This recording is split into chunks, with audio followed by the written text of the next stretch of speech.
अस्सलाम वालेकुम नाजरीन, आप देख रहे हैं BNA न्यूज़ और मैं हूं आपका मेज़बान अजमल सियाल।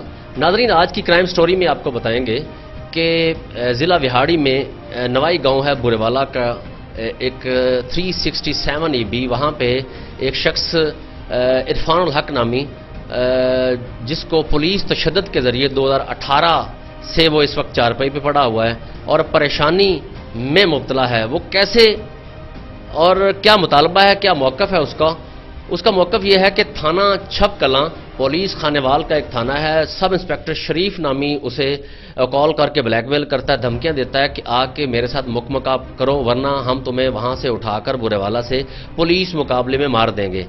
अब इसका कसूर क्या है? बकौल इसने एक इल्ज़ाम आयद किया है पुलिस पे कि पुलिस मुकाबले में मुझे जैली पुलिस मुकाबले में मारना चाहती है, पुलिस छप कलां खानेवाल पुलिस, कि मेरी जो आवाज़ है, वो कहता है कि मेरी आवाज़ एडिशनल IG जनूबी पंजाब, RPO मुल्तान और IG पंजाब तक ये पहुंचाई जा सके ताकि मुझे अगर कुछ हो तो ये वीडियो लाजमी रिकॉर्ड का हिस्सा बन जाए और इन्वेस्टिगेशन तफ्तीश का भी हिस्सा बन जाए।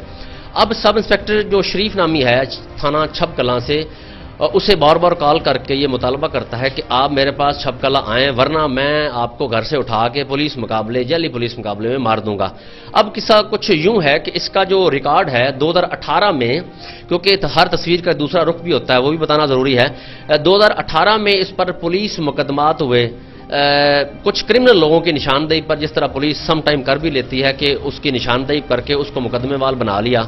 तो अब किस्सा क्या है, ये इन्वेस्टिगेशन में मजीद जो अल अफसरान इस वक्त इस वीडियो के जरिए, इस वीडियो के बाद जो है वो देखकर इन्वेस्टिगेशन करेंगे तभी मामले का पता चलेगा। लेकिन 2018 में इस पर तशद्दुद हुआ, इसका जिस्म का निचला हिस्सा जिसे धड़ कहते हैं वो काम नहीं करता, टूटियां लगी हुई हैं पेशाब वाली और नालियां बेचारे की लगी हुई हैं और चल फिर नहीं सकता, थोड़ा बहुत हल्का फुल्का चल सकता है, वाशरूम तक जा सकता है लेकिन भाग नहीं सकता, शहर नहीं जा सकता, चहलकदमी नहीं कर सकता और वॉक नहीं कर सकता।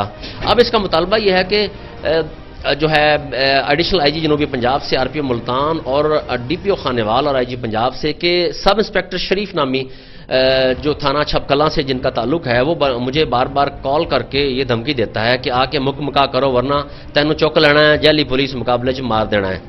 अब 2018 में जिस पर तशद्दुद हुआ वो उस वक्त से चारपाई पे है, नीचे वाला हिस्सा जिस्म का निचला हिस्सा जो है काम नहीं करता, धड़, और इसने मुतालबा किया है कि खुदा के लिए गरीब आदमी हूँ, जो भी जितने भी पुलिस मुकाबले हुए, आपको पता है कुछ काफ़ी सारे अच्छे सच्चे भी होते हैं और कुछ जैली भी होते हैं, वो मैं नहीं कह रहा, वो अदालतें साबित कर चुकी हैं, अदालतों से FIR भी हो चुकी हैं और कुछ लोग मुअत्तल भी हो चुके हैं। तो कहना का मकसद ये है कि इस गरीब आदमी ने मुतालबा किया है कि मेरी दादरसी फरमाई जाए, IG पंजाब और एडिशनल IG जनूबी पंजाब इस वाक़या की, DPO खानेवाल जो हैं इस वाक़या की पूरी जो है एक बरीक बीनी से तफ्तीश करें, इंक्वायरी करें और उस पुलिस अफसर जो बार बार कॉल करके धमकियां देता है उसके खिलाफ कानूनी कार्रवाई अमल में लाई जाए। अब उसने आगे क्या मौक़िफ़ दिया, आइए आपको सुनाते हैं।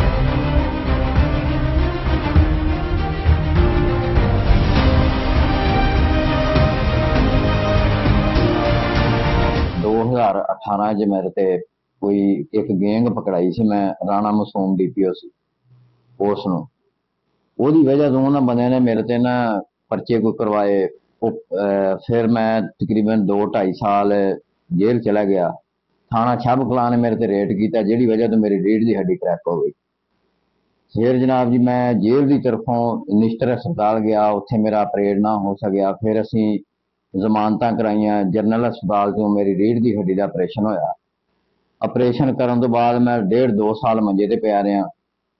फिर हुण मैं माड़ा मोटा चलन फिरन लगा, हजे भी मेरा ना पेशाब कंट्रोल आ, पैंपर मैनू लगदा, लत्तां मेरियां नहीं काम करदियां। लेकिन पुलिस जिहड़ा बंदा कोई पकड़दी आ उहदे विच थाना छब कलां जिहड़ा ना वो उस टाइम वो बंदियां नूं लैके मेरे वाल कदी माल छड्ड के लै जाना, कदी जनाब वो बिला, हजे तक मेरे ते नामजद FIR कोई नहीं अज के दिन तक।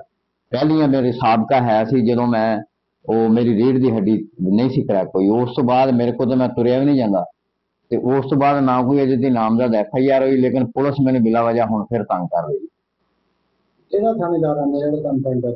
थानेदार का नाम जी शरीफ, कोई सब इंस्पैक्टर आ जिहड़ा थाने छब कलां लगा, उन्हें कोई गैंग पकड़ी है। जदों कोई गैंग जिहड़ी पकड़दा वो मेरे लैके उन्हां नूं तुर पैंदा। ते दिहाड़ी जिले दे विच मेरे चैक तो अलावा ਮੇਰੇ ਤੇ 499 ਐਫ ਦੇ ਪਰਚੇ ਹੈ ਸੀ, ਉਹ ਮੇਰਾ ਲੈਣ ਦੇਣ ਸੀ। ਨਾ ਕੋਈ ਚੋਰੀ ਦਾ, ਨਾ ਕੋਈ ਡਕੈਤੀ ਦਾ, ਕੋਈ ਦਿਹਾੜੀ ਜ਼ਿਲ੍ਹੇ ਦੇ ਵਿੱਚ ਮੇਰੇ ਤੇ ਪਰਚਾ ਕੋਈ ਨਹੀਂ ਗਿਆ, ਕੋਈ ਰਿਕਾਰਡ ਨਹੀਂ ਹੈ। ਕੋਈ ਰਿਕਾਰਡ ਨਹੀਂ ਗਾ। ਉਹ ਉਸ ਟਾਈਮ ਮੈਂ ਜਿਹੜੇ ਬੰਦੇ ਪਕੜਾਏ ਸੀ ਉਹਨਾਂ ਨੇ ਮੇਰੇ ਤੇ ਪਰਚੇ ਦਵਾਏ ਆ। ਉਹ ਪਹਿਲੇ ਦੀ 2018-19 ਦੀ ਆ, ਮੇਰੇ ਖਿਆਲ 20 ਚ ਗੱਲ ਦਾ ਆ। ਉਸ ਤੋਂ ਬਾਅਦ ਮੇਰੇ ਤੇ ਕੋਈ ਪਰਚਾ ਨਹੀਂ ਗਾ, ਤੇ ਇਹ ਹੁਣ ਵੀ ਮੇਰੇ ਤੇ ਅੱਜ ਦੇ ਦਿਨ ਦੀ ਕੋਈ FIR ਕੋਈ ਨਹੀਂ। ਅੱਜ ਜਿਹੜੀ ਤਰੀਕ ਹੈ, ਨਾਮਜ਼ਦ ਕੋਈ FIR ਨਹੀਂ। ਲੇਕਿਨ ਮੈਨੂੰ ਕੱਲ ਪਰਸੋਂ ਦਾ ਜਿਹੜਾ ਨਾ ਉਹ ਥਾਣੇਦਾਰ ਮੈਨੂੰ ਕਦੀ ਫੋਨ ਤੇ ਧਮਕੀਆਂ ਲਾ ਰਿਹਾ, ਕਦੀ ਜੀ ਉੱਥੋਂ ਜੀ ਮੈਂ ਬੰਦੇ ਲੈ ਕੇ ਆ ਰਿਹਾ, ਤੇਰਾ ਮਾਲ ਛੱਡਣਾ। ਨਾ ਮੇਰਾ ਕੋਈ ਮਾਲ ਆ, ਉਹ ਮੇਰੇ ਸਸੁਰਾਲ ਦਾ ਮਾਲ ਆ। ਉਹ ਮੇਰੇ ਵਾਲਦ ਸਾਹਿਬ ਉਹਨਾਂ ਨੇ ਮੈਨੂੰ ਆਕਨਾਮਾ ਦਿੱਤਾ, ਉਹਨਾਂ ਨੇ ਮੈਨੂੰ ਘਰੋਂ ਕੱਢ ਦਿੱਤਾ। ਹੁਣ ਮੈਂ ਆਪਦੇ ਸਸੁਰਾਲ ਦੇ ਰਹਿਣਾ ਵਾ, ਮੈਂ ਕਿਹੜੇ ਪਾਸੇ ਜਾਵਾਂ? ਮੇਰੇ ਛੋਟੇ ਛੋਟੇ ਬੱਚੇ ਆ, ਲੇਕਿਨ ਪੁਲਿਸ ਮੇਰਾ ਪਿੱਛਾ ਨਹੀਂ ਛੱਡਦੀ। ਤੇ ਮੇਰੀ ਅਪੀਲ ਇਹ ਆ ਵੀ ਜਿਹੜਾ ਨਾ ਮਿਹਰਬਾਨੀ ਕਰਕੇ ਡੀਪੀਓ ਸਾਹਿਬ ਦਿਹਾੜੀ DPO ਦਿਹਾੜੀ ਸਾਹਿਬ ਨੂੰ, DPO ਖਾਨੇਵਾਲ ਨੂੰ ਇਹ ਰਿਕੁਐਸਟ ਆ ਮੇਰੀ ਵੀ ਮੈਂ ਮਰੀਜ਼ ਬੰਦਾ ਵਾਂ, ਮੇਰੀ ਹਾਲਤ ਵੇਖ ਲਓ ਤੇ ਮਿਹਰਬਾਨੀ ਫਰਮਾ ਕੇ ਮੇਰਾ ਪਿੱਛਾ ਛੱਡ ਦਿਓ। ਤੁਸੀਂ ਚੱਲ ਫਿਰ ਵੀ ਨਹੀਂ ਸਕਦੇ। ਚੱਲ ਫਿਰ ਵੀ ਨਹੀਂ, ਮੈਂ ਥੋੜਾ ਬਹੁਤਾ ਚੱਲ ਫਿਰ ਸਕਦਾ ਜੀ, ਜ਼ਿਆਦਾ ਦੇਰ ਖੜਾ ਨਹੀਂ ਹੋ ਸਕਦਾ। ਮੇਰਾ ਨੀਚੇ ਵਾਲਾ ਧੜ ਬਿਲਕੁਲ ਕੰਮ ਨਹੀਂ ਕਰਦਾ, ਤੇ ਆਪਰੇਸ਼ਨ ਦੀ ਵਜ੍ਹਾ ਤੋਂ ਚੂਕਣਾ ਮੇਰਾ ਟੁੱਟਿਆ ਜੀ। ਉਹ ਸਾਰਾ ਤੁਹਾਨੂੰ ਮੈਡੀਕਲ ਜੋ ਕੁਝ ਤੁਹਾਡੇ ਸਾਹਮਣੇ ਰੱਖ ਦਿੱਤਾ ਮੈਂ। ਪਿਸ਼ਾਬ ਮੇਰਾ ਕੰਟਰੋਲ ਨਹੀਂ ਗਾ, ਮੈਨੂੰ ਪੈਂਪਰ ਲੱਗਦਾ ਜਾਂ ਨਾਲੀ ਲੱਗਦੀ। ਤੁਹਾਡੇ ਬੱਚੇ ਤੁਹਾਨੂੰ ਚੱਕ ਕੇ ਅੱਗੇ ਪਿੱਛੇ ਕਰਦੇ ਨੇ? ਹਾਂਜੀ, ਮੇਰੇ ਬੱਚੇ ਫੜ ਕੇ ਮੈਨੂੰ ਅੱਗੇ ਪਿੱਛੇ ਕਰ ਰਹੇ।